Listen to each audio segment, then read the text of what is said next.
What is the meaning of life? Jung. यह कोई destination नहीं है, यह एक यात्रा है, संपूर्णता की तरफ यात्रा। यह तब शुरू होती है जब आप अपने भीतर की तरफ मुड़ते हैं और अज्ञात का सामना करते हैं। जब तक आप अचेतन को चेतन नहीं बनाते, तब तक यह आपके जीवन को निर्देशित करेगा और आप इसे भाग्य कहेंगे।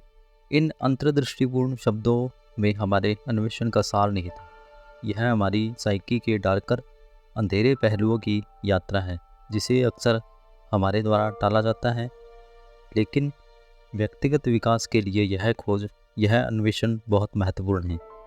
यह न केवल हमारे खुद को समझने के बारे में है, बल्कि यह एक क्रांतिकारी, एक परिवर्तनकारी मार्ग है, जो हमें हमारी लाइफ के अल्टीमेट गोल, सेल्फ रियलाइजेशन के करीब ले जाता है।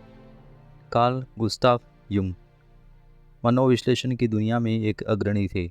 इन्होंने ऐसी अवधारणाएं पेश की जो हमारे मौलिक रूप से हमारे मन के बारे में हमारी समझ को बदलने वाली थी। हमें ऐसा महसूस होता है मानो हम अपने मन की जो गाड़ी है उसके ड्राइवर हैं और हम अपनी मर्जी के अनुसार इस गाड़ी को चला रहे हैं। लेकिन कभी निरीक्षण किया है आपने कि हम सही मायनों में केवल किसी का अनुसरण कर रहे होते हैं? हमारे भीतर एक ऐसा नेविगेशन सिस्टम लगा है जिसके बारे में हमें ज्ञान और समझ नहीं है कि ये हमें कहाँ ले जा रहा है। अगर हम इसके बारे में सचेत हों और यह प्रणाली कैसे काम करती है इसके बारे में हम जान सकें। आपने कई बार ऐसा महसूस किया होगा कि हम जहाँ जाना चाहते हैं और हम जहाँ जा रहे होते हैं और अंत में हम जहाँ पहुँचते हैं वहाँ हम कभी जाना ही नहीं चाहते थे। हम जो भी चीज़ नहीं करना चाहते हैं, आखिरकार हम वही करते जाते हैं। हमारे अंदर चल रहे इस प्रकार के कॉन्फ्लिक्ट्स को कम करने और हमारी साइकी के सभी कॉन्शियस और अनकॉन्शियस पार्ट्स को एक हार्मनी में लाने के लिए हमें हमारी साइकी के सिस्टम को समझना होगा। स्विस मनोचिकित्सक, मनोविश्लेषक कार्ल जुंग ने हमारी साइकी किस प्रकार से काम करती है इसकी खोज की। हमारा माइंड किस प्रकार काम करता है इसकी खोज की। हमारी साइकी और हमारे मन के जो डार्कर हिस्से हैं उन पर अपनी थ्योरी प्रस्तुत की, जो हमारे माइंड को समझने की सबसे आधुनिक थ्योरियों में से एक है। कार्ल जुंग बचपन से ही बहुत शाई और इंट्रोवर्ट टाइप के थे। बड़े होकर जुंग ने मनोविज्ञान को ही अपना करियर बनाया और उनका प्राथमिक उद्देश्य हमारी साइकी और मन की प्रकृति को समझना रहा। हमारे मन के सभी हिस्सों को एकीकृत करके उसको समग्र और संपूर्ण स्थिति को दिखाने के लिए अपनी एक थ्योरी और अपने मेथड्स का विकास किया। इसी संदर्भ में उन्होंने एक नाम दिया साइकी, ह्यूमन साइकी, जो कि संपूर्ण व्यक्तित्व को, मानव के संपूर्ण व्यक्तित्व को दिखाता है, जिसमें हमारे भाव, विचार, व्यवहार के साथ ही मानव मन के कॉन्शियस और अनकॉन्शियस माइंड का संयोजन भी है। जुंग के अनुसार हमारी साइकी के सभी पार्ट्स को इंटीग्रेट करना, जिसे जुंग ने नाम दिया सेल्फ रियलाइजेशन, और एक परिपूर्ण प्रामाणिक व्यक्तित्व को प्राप्त करना, हमारे जीवन का आधारभूत और मनोवैज्ञानिक लक्ष्य बताया। मानव जीवन का उद्देश्य है मानव अस्तित्व के अंधेरे पक्षों में रोशनी के दिए जलाना। जुंग के अनुसार हमारी साइकी के चेतन और अचेतन दोनों पक्षों में निरंतर क्रिया प्रतिक्रिया चलती रहती है, जो कि संयोजित होकर हमारे संपूर्ण व्यक्तित्व का निर्माण करती है।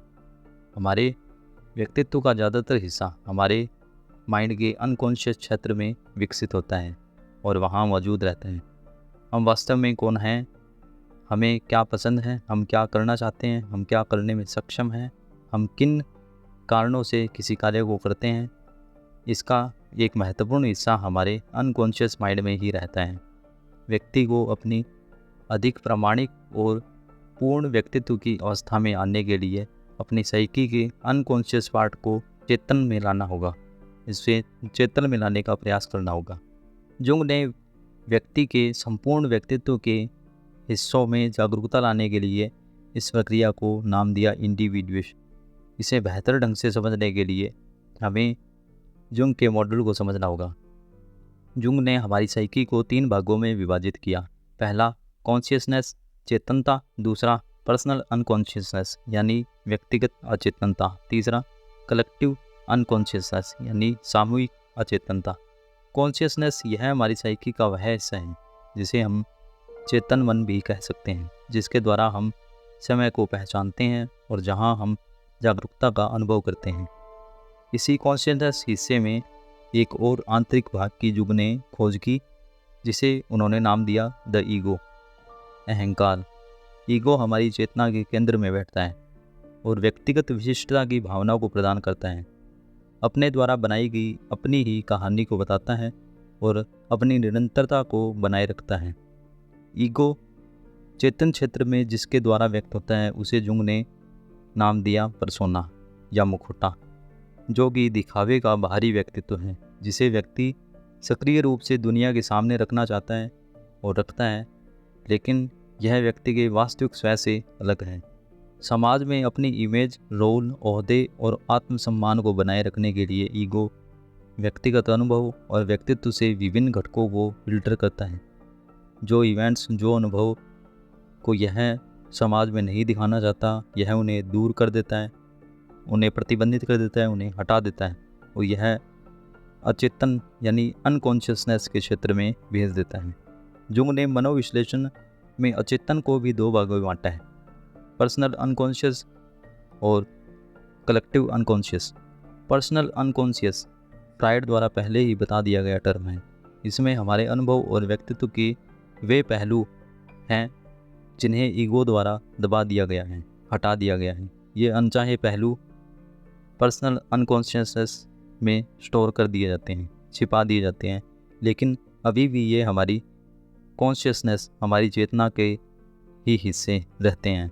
उनको क्रिया प्रतिक्रिया के द्वारा यह प्रभावित करते रहते हैं।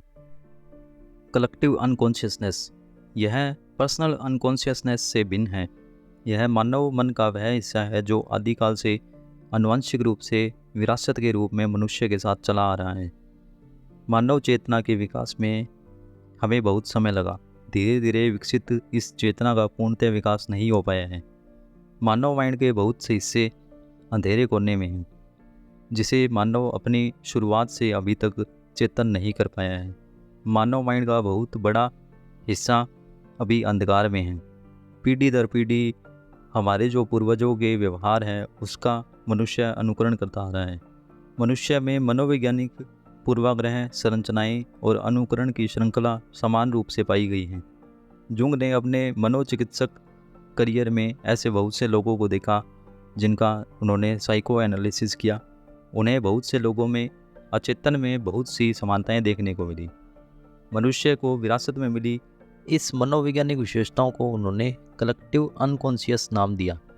पर्सनल अनकॉन्शियस और कलेक्टिव अनकॉन्शियस दोनों संयोजित अनकॉन्शियसनेस में जहां दमित विचार, अज्ञात और अस्वीकृत विषय वस्तु रहती है जिसे ईगो द्वारा अपनी पहचान के रूप में स्वीकार नहीं किया जाता, उसे जुंग ने द शैडो नाम दिया। शैडो को भी जुंग ने दो क्वालिटीज़ के आधार पर डिफ्रेंशिएट किया, जिसे एनिमा और एनिमस नाम दिया।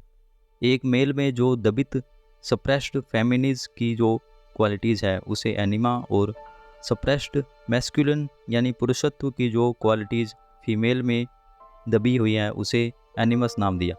जुंग की थ्योरी में जो सबसे सेंटर का पार्ट है, जो ह्यूमन साइकी की गहराई में सबसे गहरे और सबसे सेंटर में है, उसे जुंग ने नाम दिया द सेल्फ। इसे हम व्यक्ति की मूल पहचान कह सकते हैं, जो उसे बताती है कि हम क्यों हैं, किस लिए हैं और वास्तव में हम क्या पसंद करते हैं, हमारा वजूद क्यों है। जब हमारी चेतना द सेल्फ तक पहुंचती है तो हमारे इन सारे प्रश्नों का हल हो जाता है। इंडिविजुएशन की प्रक्रिया हमारे द सेल्फ तक पहुंचने की प्रक्रिया है। द सेल्फ हमारी साइकी की बिल्कुल सेंटर में है। हमें हमारे ईगो से आगे बढ़ते हुए जो हमारी दमित हटा दी गई जो विचार हैं, जो यादें हैं, जो पर्सनल अनकॉन्शियसनेस में हैं, उन्हें पहचानना होगा। और फिर जो हमारी फेमिनाइन क्वालिटीज़ हैं और जो मस्कुलिन क्वालिटीज़ हैं, जिन्हें हमारा अनकॉन्शियसनेस में हमने स्टोर किया हुआ है, उन्हें हमें पहचानना होगा। कलेक्टिव अनकॉन्शियस के रूप में मौजूद जो पार्ट्स, जो आर्केटाइप्स हैं, जो हमें सपनों के माध्यम से दिखाई देते हैं, उन्हें हमें पहचानना होगा। हमारी द शैडो जो हमेशा हमारा पीछा करती है, उन्हें पहचानना होगा। यह इंडिविजुएशन की प्रक्रिया स्टेप बाय स्टेप चलती है। हम the ego, persona, the shadow, इन सब परतों को पार करते हुए अपने जो हायर सेल्फ है वहाँ तक पहुँचते हैं, जहाँ व्यक्ति अपने पूर्ण व वास्तविक व्यक्तित्व को अपनी मूल पहचान में, अपने संपूर्ण व्यक्तित्व में प्राप्त करता है। जुंग कहते हैं कि हम इससे जितना भागने का प्रयास करेंगे, यह उतना ही हमारे करीब आएगी और हमारा अनकॉन्शियस और जो द शैडो है तब तक हमारा पीछा करता है जब तक कि हम डार्कर और गहरे अचेतन में छिपे हमारे नेगेटिव और पॉजिटिव दोनों पक्षों को स्वीकार नहीं करते। और अंततः उन्हें हमें स्वीकार करना होगा, उन्हें स्वीकृति देनी होगी, न सिर्फ अपने इनर सेल्फ के साथ बल्कि जो हमारे बाहरी व्यक्तित्व जो पर्सोना है उसके साथ भी। इस प्रक्रिया में हमें हमारा अनकॉन्शियस माइंड हमें संकेत भेजता है, हमारे सपनों के माध्यम से, दुख के माध्यम से, और जो भी हमारी लाइफ की एक्सट्रीम सिचुएशंस होती हैं उनमें यह हमें संकेत भेजता है। उनमें हमारा अनकॉन्शियसनेस बहुत इंसाइटफुल और प्रज्ञावान होता है। जब व्यक्ति इन इनसाइट्स को समझने में कैपेबल होता है तब हमारे अनकॉन्शियस के गहरे राज हमें पता चलते हैं। What is the meaning of life? Jung के अनुसार यह आपसे अलग कहीं बाहरी दुनिया में नहीं है। It is in your self. यह आपके स्वयं की खोज है जो आपके चेतन और अचेतन को इंटीग्रेट करते हुए इंडिविजुएशन की प्रक्रिया से पूर्ण होती है।